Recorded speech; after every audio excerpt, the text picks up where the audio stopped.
20 Days with Julian and Little Bunny by Nathaniel Hawthorne. Read by Frank Blissett. August 6th, Wednesday. We got up about the usual time. The little man's leg and foot were swollen and inflamed in consequence of the wasp bite yesterday, and he complained of pain when the part was touched, though otherwise it seemed to be comfortable enough. I gave him 2 globules of aconite and advised him not to go with me for the milk, but he insisted and got along without any inconvenience. It was a clear, mild morning, with some clouds, but a singularly transparent atmosphere. We got some butter at Luther's, and being myself burthened with the milk, I gave it to the old gentleman to carry. He remonstrated in a sharp, quick, high voice, sounding very much like the chattering of an angry squirrel, but when I reasoned with him and pointed out the impropriety of my carrying 2 burthens while he had none, he yielded at once, and refused to let me take the butter when I thought he had carried it far enough. After breakfast we gathered some summer squashes, the first our garden has produced. Then I frizzled his wig, an art in which I do not perceive that I make any improvement. It was before 10, I think, when we set forth on a walk to the lake, it being a beautiful forenoon with warmth in the sun and coolness in the breaths of wind. At the lake the little man provided himself with an old dry branch of a tree, to the end of which he fastened a straw, and began to fish, with a faith that it was really piteous to behold.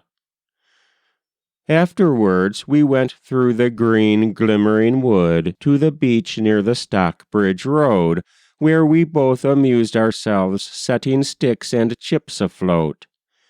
For my part, I felt very inactive with this lazy, benumbing cold which hangs on longer than usual. It made me no fit playmate for this frisky little monster. It was after 12 when we got home. After dinner, we went out to the barn and refreshed ourselves among the new hay, and when we came in, I found 2 letters, one from Phoebe, giving a brief summary of her weariness, the other from Pike, concerning a plan for a seashore residence.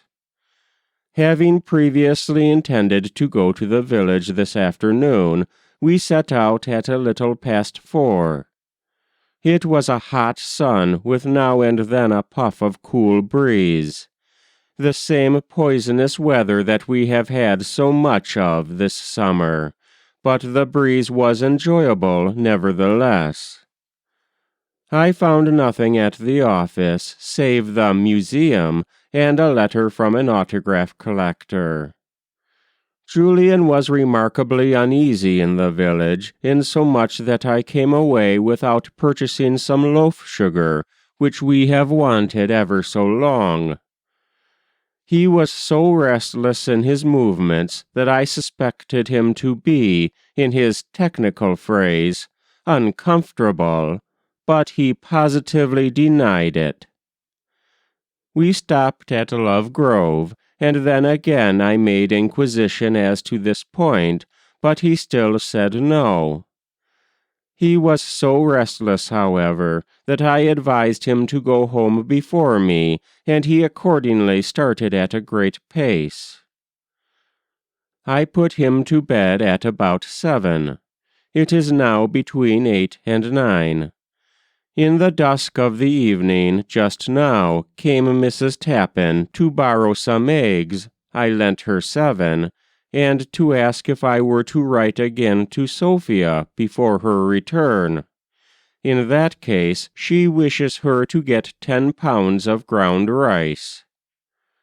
I looked over the newspaper during the evening, and to bed before 10.